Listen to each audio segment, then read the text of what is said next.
นห้าปีนั้นมีตั้งสื่อแอบขาดยามมีเคยมือ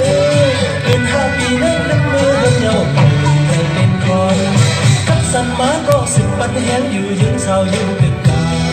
ห้องเสียงก้อนเล่เสียบดีขออยู่เฮ้ก็เฮ้นาด้วยอ่ำหันก็ดีลูด้วยอ่ำหันก็เอาน้ำปันยศน้ำกองหนึ่งนิดมาให้เต็มยศถึงน้ำเจอยิ้มเศร้าใจอ่อนเลย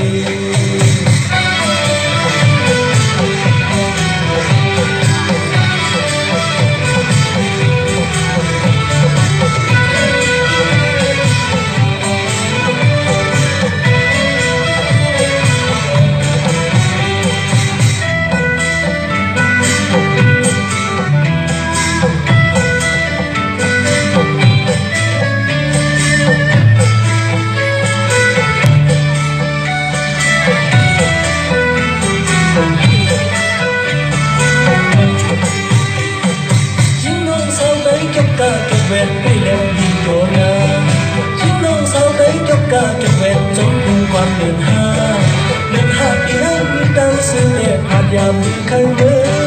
เดินหาอีในเป็นมือเดินเหยาใจเต็มคอยยิ่งน้องสาวได้กับกากับเวนไปแลมดีโยงยิ่งน้องสาวได้กับกากับเวนจำเพียงความเดือดหาเดินหาอีในมีดังสื่อแต่ผ่านยามมีใครเมื่อเดินหาอีในเป็นมือเดินเหยาใจเต็มคอยกับสันมาก็สิบปันแหงอยู่ยังเศร้ายังตึกกาห้องเสียงก้อนเล่เสียงดีขออยู่ก็เฮนา